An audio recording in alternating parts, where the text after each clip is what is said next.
Je suis heureux de pouvoir vous présenter cette nouvelle série. Comme vous le remarquez, le décor a changé. Ce sont des histoires que je ne saurais moi-même classer, perdues entre plusieurs genres, perdues aussi dans des récits parfois brumeux, parfois illusoires, des récits qui vont chercher à vous emmener vers des chemins tout à fait particuliers. Nous l'appellerons la série bleue. Installez-vous confortablement et passez un bon moment. L'écrin de givre. Aucun voyage ne promet le retour. Aucune aventure ne promet la réussite. Pourtant, que ce soit l'un ou l'autre, nous nous élançons. Narcisse regardait son livre pour la 7e fois depuis l'aube. La phrase qui l'avait guidé devant cette forêt de pins le marquait à la manière d'une ecchymose sur sa peau. C'était énigmatique et douloureux, mais il cherchait encore et encore à en trouver l'origine. Sans même prendre le temps de faire attention à son entourage, il observa encore la phrase et comme pour tenter d'y trouver le secret qu'il n'avait pas encore su révéler en la lisant silencieusement, il se sentit dans l'obligation de la lire à voix haute. Par-delà les pins, par-delà la neige, se trouve dans la grande forteresse de l'hiver la plus grande ville que le monde n'ait jamais connue. Celle-ci ne se nomme pas dans notre langue, mais son existence se transmet d'ouvrage en ouvrage. Prenez garde, vous qui lisez ces lignes. Rien ne vous donne le droit de tenter de trouver cette ville. Sa carte était formelle. Par-delà la forêt de pins se trouvait seulement un vaste glacier et les gorges d'Ourga. Ensuite, commençait l'ascension vers le haut plateau d'acier. Il n'y avait aucun village, aucun donjon, rien sur les cartes qui pouvait laisser penser qu'il existait la moindre ville. Narcisse était cartographe, mais ce n'était là que le métier qui lui permettait de payer le pain de ses voyages. Ce qui le motivait vraiment dans tout cela, c'était la découverte, l'aventure et surtout les mystères. Alors, malgré la morsure du vent, qui gelait les quelques millimètres de peau qui dépassaient en bordure de ses épaisses lunettes de cuir, Narcisse souriait. La forêt de pins était d'une beauté qui se voulait figer dans le temps par les précipitations. Il avait fortement neigé, durant les jours qui précédaient. Les arbres avaient un tronc épais, peut-être 3, voire 4 mètres de large. Presque religieusement, Narcisse prenait note de chaque détail qu'il voyait. La forme des fleurs, qui étrangement avaient fleuri malgré la neige, ou encore la forme de l'écorce du bois et même sa couleur. Il fit un croquis de l'arbre de haut en bas et reprit sa route. La neige était lourde. Elle collait aux pieds de Narcisse et rendait l'avancée fastidieuse. Chaque pas demandait plus de force que le précédent, mais cela n'émoussait en rien son courage.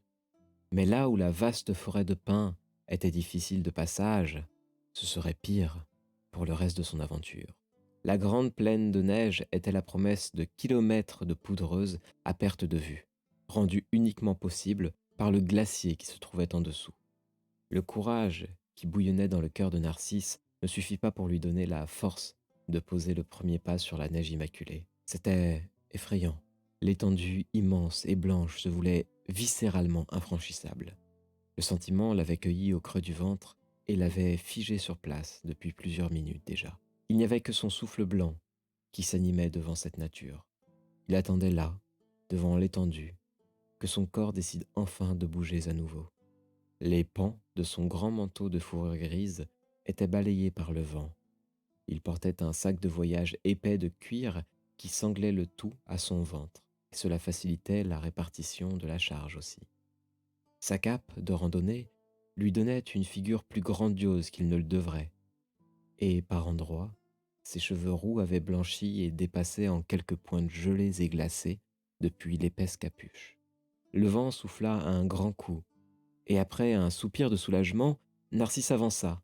Ce vent qui sifflait sur la plaine, qui sifflait entre les arbres, était venu le prendre dans le dos et lui donnait suffisamment de force pour avancer. C'était un seul et unique pas qui avait réussi à rompre l'enchantement de Mère Nature. Le premier pas était assurément le plus important pour Narcisse. car cela promettait à son cœur qu'il n'y aurait pas de retour possible, qu'il irait au bout de cette aventure, quoi qu'il lui en coûte. La forêt de pins avait un avantage, elle permettait de quantifier l'avancement. Ici, dans cette étendue gigantesque, il n'y avait plus que les traces de pas derrière Narcisse. Mais celles-ci s'effaçaient.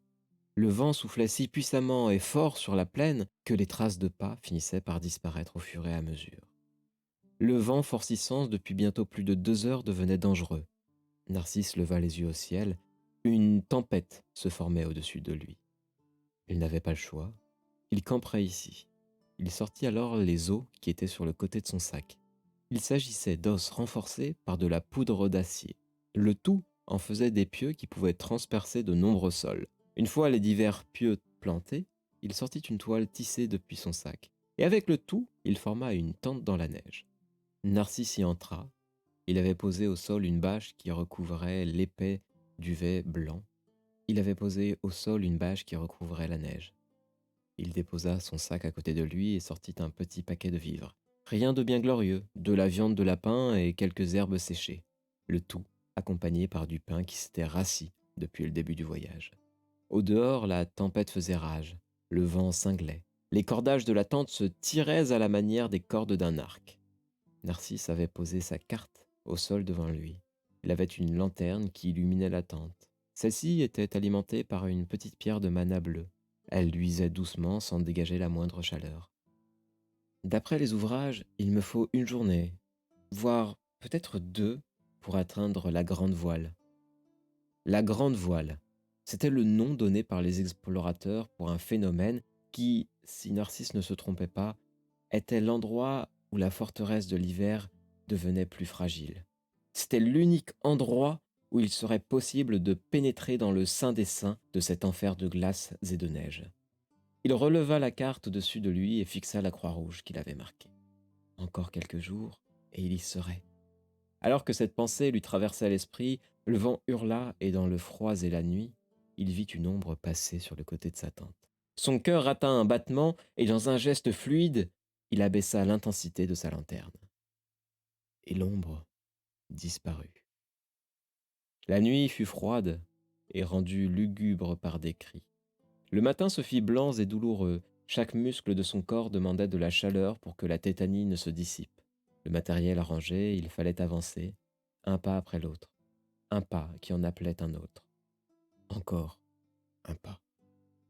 Le geste de Narcisse se stoppa net. Ses membres lui hurlaient d'arrêter. Son cœur avait ralenti et le froid mordant rendait chaque mouvement plus éprouvant que le précédent. Mais il l'avait atteint. Devant lui se trouvait le haut glacier d'acier. La roche était si belle et polie par les vents puissants qu'elle ressemblait en tout point à justement de l'acier, pur et brillant dans ce soleil. Le haut glacier d'acier portait un autre nom, peu connu, souvent oublié, mais pourtant inscrit dans des livres plus anciens, la forteresse de l'hiver. Narcisse avait atteint son but. Il sortit alors son petit galpin. Il n'y restait plus que quelques pages et il serait totalement rempli. Il observait la falaise devant lui.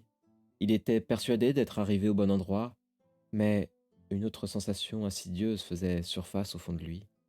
Il n'avait jamais regardé une seule fois derrière lui.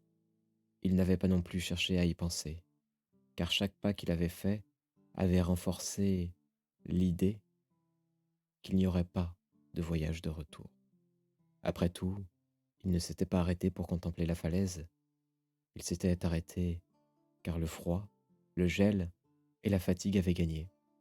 Ses jambes étaient devenues des blocs qu'il ne parvenait plus à bouger. Il porta néanmoins le crayon sur le papier, et il nota tout ce qu'il pouvait voir. Il continua jusqu'à ce que ses mains ne puissent plus bouger, et alors que ses battements de cœur s'estompaient lentement, il observa de nouveau le berceau de l'hiver. Une bourrasque souffla, et dans ce moment étrange où sa vie lui était volée par le froid, il crut voir, bien au-delà du vent, un voile intangible. Celui-ci se rompit à un tout bref instant, suffisamment pour laisser apparaître une ville. Des tours de verre qui montaient au ciel, à en défier les dieux eux-mêmes. La végétation qui entourait la base des grandes tours était composée d'arbres qui semblaient autant gelés que vivants. Ils s'enroulaient sur celle-ci, et là, où les feuilles les plus hautes rejoignaient les pointes des tours, on y observait des fleurs d'un vert magnifique qui y fleurissaient. Il y avait aussi des arches de pierre, sublimes, qui laissaient apparaître de l'or ou des sculptures comme finition. Elles ornaient ainsi les paysages monotones. Les plus petits bâtiments de la ville étaient composés de pierres blanches et de colombages en cristal. Les toits étaient légèrement relevés vers leur pointe. Narcisse observa la chose, plus précisément, et en se concentrant pour la toute dernière fois, il parvint à observer de toutes petites formes bouger au loin, des elfes de glace.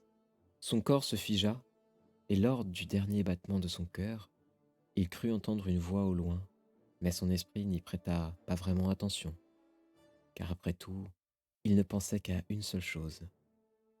S'il existait des elfes de glace, alors, alors il devait forcément exister des nains de lave, vivant dans les volcans peut-être, pouvant côtoyer les flammes ardentes et la roche en fusion, car ces deux races avaient toujours été des opposés. Et pour autant qu'il le sache, il existe toujours le contraire d'une chose.